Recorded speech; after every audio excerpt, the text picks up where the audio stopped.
back to For the Love of Men podcast. My name's Courtney Shand, and I'm hosting with my dear friend, Brianna Mosier. Hi. The intention of this show is to bring together men and women to create healthy, polarized relationship dynamics. When we learn how to honor each other's natural masculine and feminine energetic core, we all thrive. Yes.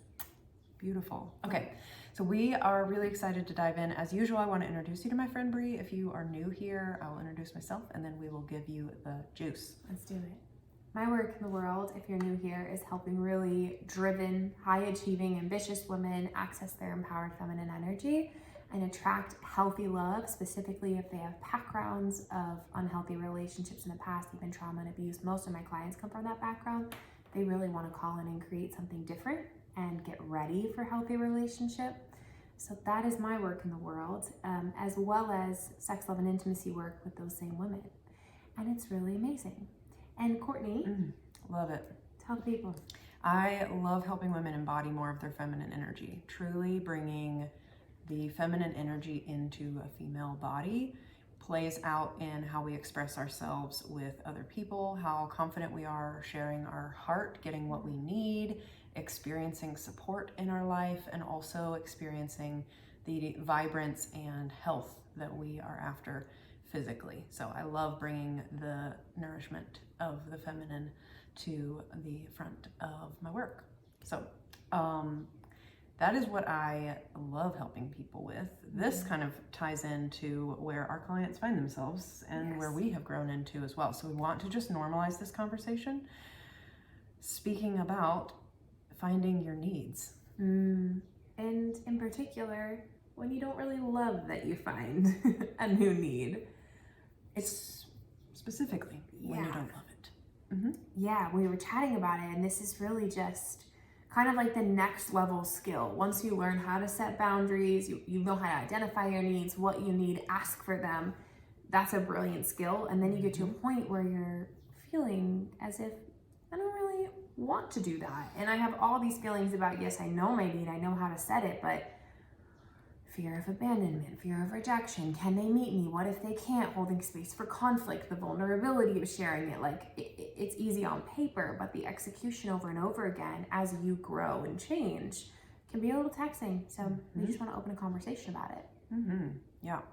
Not only that, but as you develop more capacity in your own nervous system to stay present in all of those things, you're always going to be expanding and finding new edges of yourself. And you will find that you need different types of support, for different seasons. That's something that we just want to normalize. This may be a boundary that you need for right now. While this is raw and I'm healing this, I need to have this level of protection or support.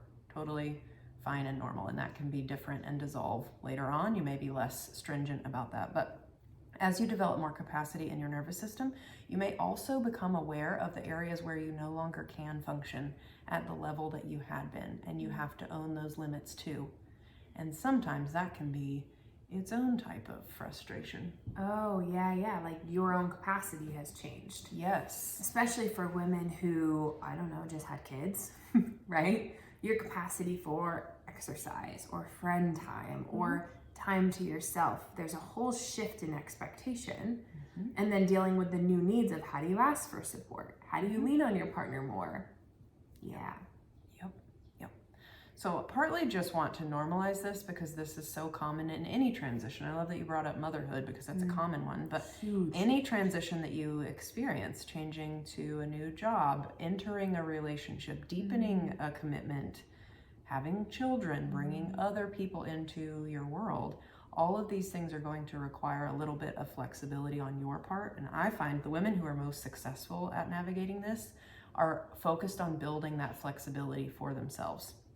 That requires that we kind of think about things seasonally. Yeah, season is the best option. So I think when you learn new needs and you know you have to set a boundary or have a hard conversation, it can feel overwhelming. I know for me, I was like, dang, I have a lot of boundaries. Like, how do I hold all these things? You know, how do I keep speaking up for these things? But the permission slip that this doesn't have to be a forever boundary. This is a boundary right now based on where I am, my capacity, what's important to me, what's a priority to me in my life. Even I was speaking with a client a few days ago, and she was saying she's always been very sex positive in her world. And I love that for women. I always say, as long as you're behind it and you feel good about the choice, nobody gets to really dictate how you experience your body, what you do with your body. It's absolutely your decision. But she was saying that prior, she had been very sex positive and found herself being in a little bit more casual situations. And then she went through a big life change, and now she's like, I really need commitment. I'm realizing it brings me a lot of feelings that I just can't stop at this point in my life. And so she's seeing someone who's great, and I've been helping her navigate it. And now she's wanting to ask for commitment before they have sex. And she's like, well, is it always going to be this way? Maybe not. Maybe it's the season you're in. I went through a season of that, feeling like I wanted the commitment before I could be physical with someone. And I've been in seasons where I didn't need that. The point is to attune to yourself and feel into what's true for me. How do I honor myself in this season? Knowing that can change in a week or a month or as life changes with you. So good. Yeah. So much freedom there as well. I think the challenge, at least that I run into in working with women in this space, is that they have a fear tied into it that they are somehow changing, which they interpret to mean that they're losing themselves, that they are, backtracking on boundaries that they previously were like, this is a line in the sand. And I find that there's a lot of freedom in letting yourself have phases, because that is the point of being attuned to yourself, is like tuning into, or at least how I tell them, like, it's tuning into the information that you have right now and making an informed decision based on the influence that you are receiving from yourself. And when you're connected to yourself at that level, you do have different needs on different days. Yeah. You're connected to the feminine. The feminine is fluid. She's moving. And even, it doesn't matter if you're typically operating in more masculine structure, being able to tune into what information do I have in front of me right now and what is that information telling me that I need is like, has to be a fluid process, because it's going to change. Especially as you heal. Especially as you heal. More parts of you are coming online. You're meeting new parts of you. So it makes sense that, oh, okay, this part needs something different than this part did, and I need to take this into consideration too. Yeah, even different phases of the healing journey. And I wonder if this is true for you too in your observation of clients. In the beginning of the healing journey, well, first of all, it feels great. There's like the newness where it feels so good, and you're so empowered, and you think, I'm going to set boundaries. I'm going to create space for myself. I'm going to learn to say no and all of that good stuff, right? And then as you shift and heal more, those needs adjust and change, and the boundaries that you run into might look very different. As you start to outgrow people, maybe those relationships aren't aligned anymore. Maybe the way that you were in a relationship doesn't work for you anymore. But I think in the beginning, people get so excited and empowered to do it, and then there comes a phase where it actually kind of feels like, shit, I don't really want to set that boundary. I would love to be able to just function the way that it's been functioning. I don't want to make changes, rock the boat in the family unit or whatever it might be. And what I would remind you to think about is you already have the need. It's not going anywhere. So even if you continue to, have that need and not set the boundary around it, you're already functioning in a different way and experiencing the dynamic differently than everyone else, whether it's the family unit or just your partner, right? Because you're already there. You already feel resentful and not happy with it.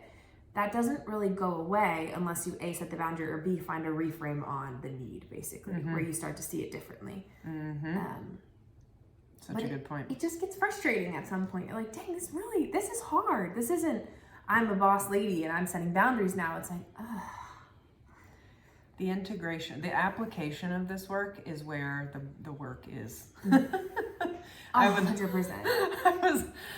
We were talking about this before we got started, of like the integration piece is the true measure of your learning. Yeah. I just read, actually it was in a Brene Brown book. She said there's a maybe African proverb that said something about knowledge isn't knowledge until it's in your bones. And I was like, it's embodiment to me. yep. You know? Yep. It's cool to be able to say all the things, but how do you act on it? Yep. Is this influencing how my body is actually responding in any moment? Do I have more capacity of myself? Am I more able to be present with the sensations that I'm now becoming aware of? Am I able to engage in more challenging conversation and let there be tension? Let there be unwritten endings. Let there be commas where I would love for there to be a period. And can I hold myself? Can I really like back myself and hold my own heart while I am navigating the unknown, this step that's coming in front of me? Can I just be with it as it is unfolding? Takes so much courage. Yeah, that's a great way to describe that. I don't think a lot of people think that far into it. By a lot of people, I mean, you just described an experience I've had that I haven't had words for.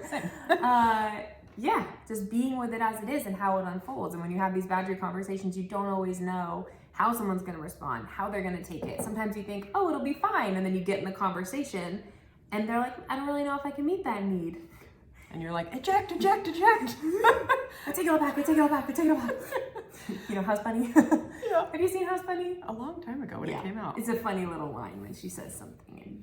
Anyway, the point is, it makes sense. And then once you know that people can't always respect your boundary, then you have to make a decision. And that's hard.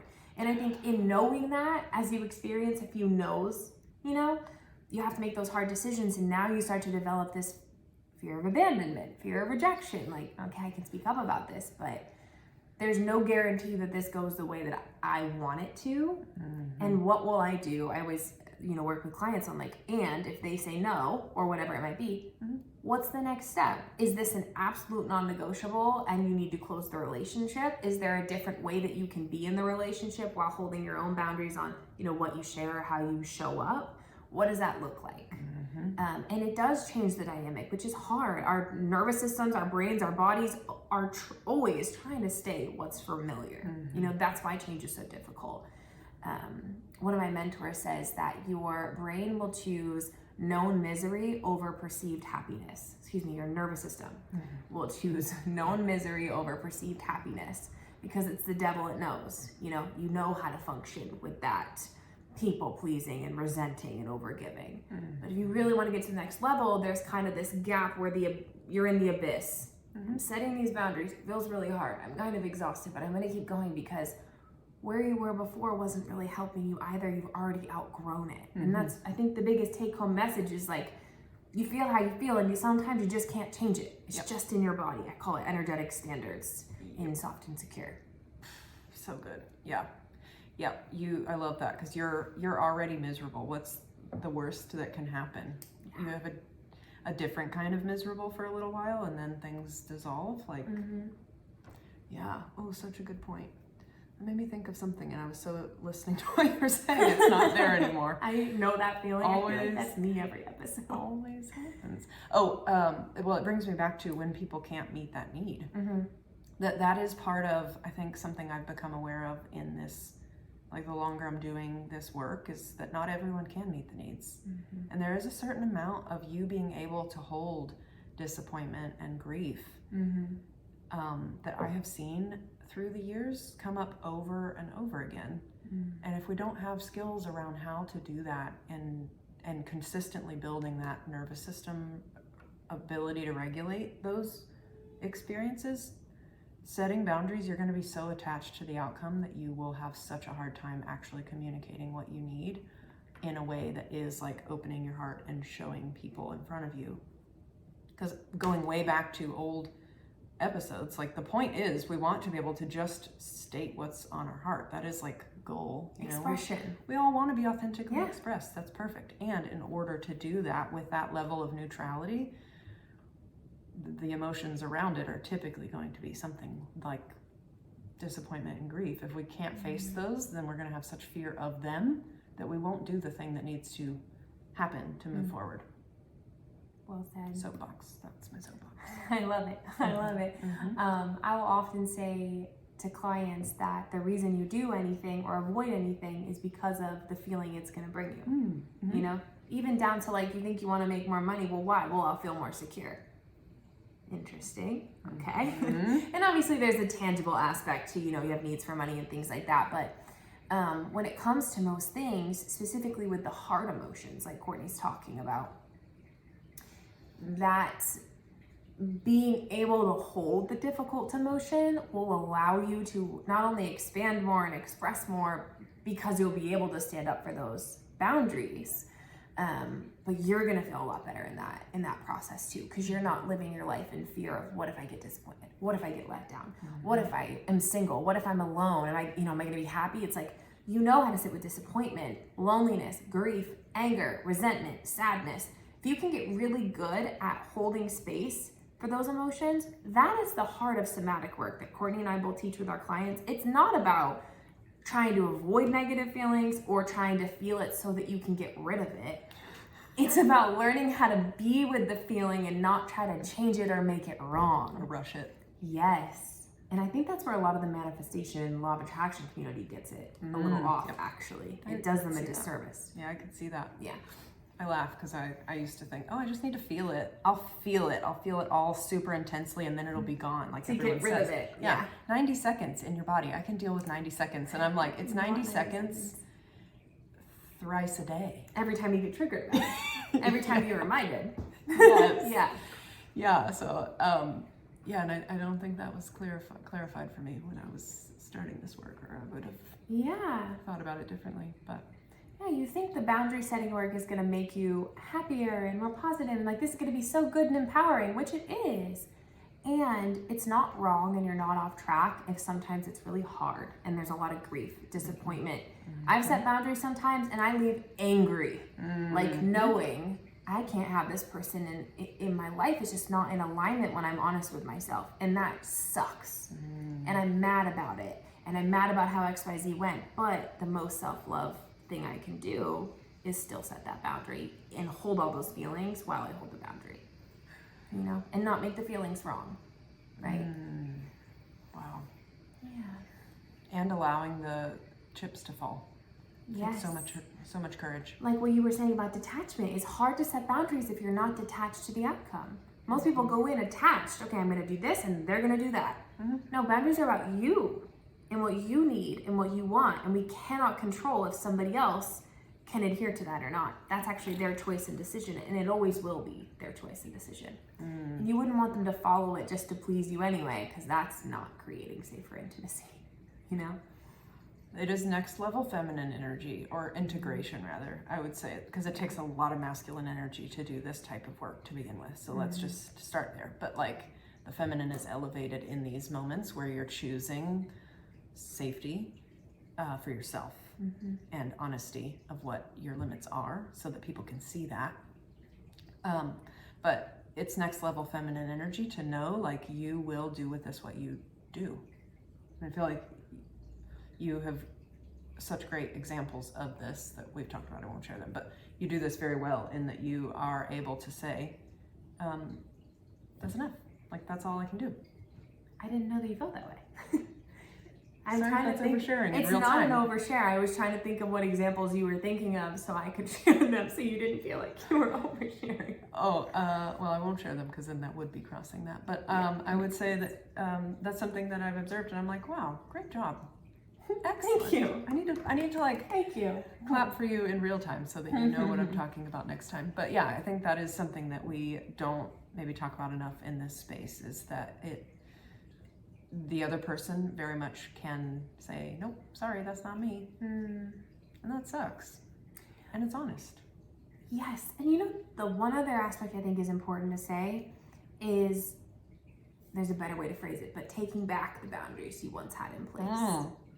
Right? They're not permanent. Go there, yeah. So when we say it's with the season, as you heal again, I find this so often with clients and in myself, there's these pendulum swings. You're super, porous, you let everyone in, you overshare, and then you pendulum swing to boundaries, respect myself, all these things. You swing back in the middle. Or your values change, your season of life changes, right? Like we were saying with the sexual boundaries of that client.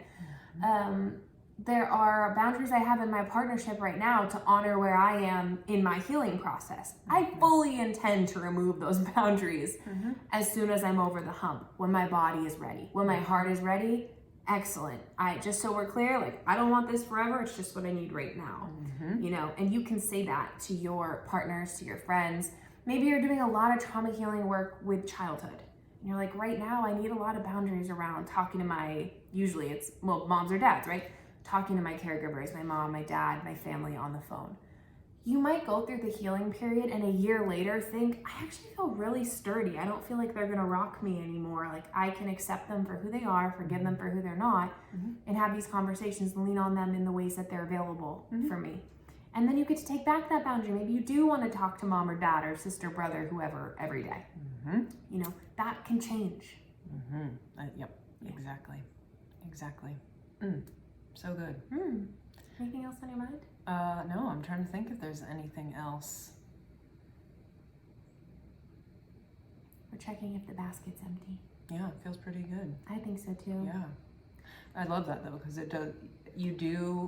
that is the courage, I think, because you can't control the outcome, and yet it is a comma in that you are able to say, like, actually, now that I have healed this, you're no longer perceived as threatening this part of me that I was needing to protect for a while. And now I can see you clearly. I would say that honestly is one of the biggest challenges that clients run into in this space, is that they either don't see themselves clearly, we need to heal that, or they don't see the situation clearly. And that's where the boundaries need to be. And then you get to decide, I think I'm actually not needing that anymore. Yeah. Permission to shake things up. You're in charge. Open up more, express more, because the sturdier you become internally, I think the less we need those like verbal external, I will not do this and I will do that. It's like, well, if I find myself in that situation, I'm going to be okay. I know I won't be rocked by that. I'm stable in who I am. Not applicable to every situation, but right. Yeah, to some of them. So. Yeah, no, I'm good. That's all I have. Okay, if you want more of this work, Courtney has a feminine energy program. I have a feminine energy program. Courtney's is called Arise. Well, Arise is great if you are needing to learn the preview of boundaries. I have a whole boundaries program called Expand, and it is about finding your edges and helping you set the boundaries you need to keep expanding into those edges. That would be perfect. If any of this is resonating for you, we talk about all of those things: seeing yourself clearly, seeing the situation clearly, understanding the archetypes that come up within you that cause you to want to cave in, so that you can kind of like press against that and keep that container for yourself. So one of my favorite pieces of work that I've done, and I don't talk about it very often, but I love that. So good. Yeah. The only other option I would have is Soft and Secure, is my feminine energy healing and embodiment course, and there is a bonus training in there called Setting Boundaries from an Empowered Feminine Space.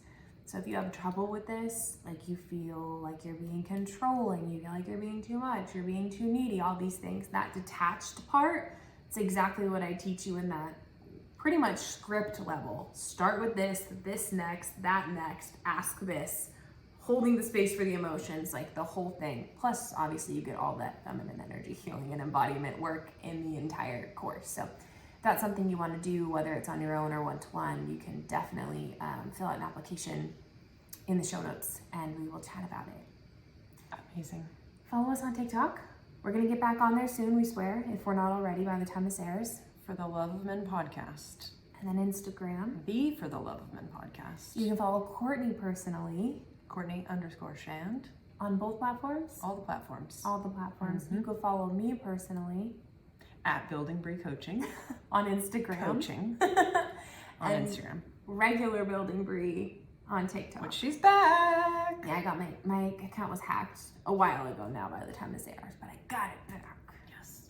See you. That's one. That is an example of one where you were like, I'm just gonna let this happen how it happens, and it happened in a really interesting way. So I knew it was gonna be fine. That's the thing. I was like, well, worst case scenario, I start a new account. It is what it is. Like, still have my knowledge, my rapport, all these things. So Anywho, thank you guys for listening. Share this with someone that you think would benefit if you don't mind. That helps the show. And rate us a happy amount of stars if you're willing. It really helps us rank in the category, which I'll just say one of my quiet goals for the podcast is to rank highly in the relationship category eventually. Yes. So, yes. all right. Beautiful. We'll see you next See you guys week. later.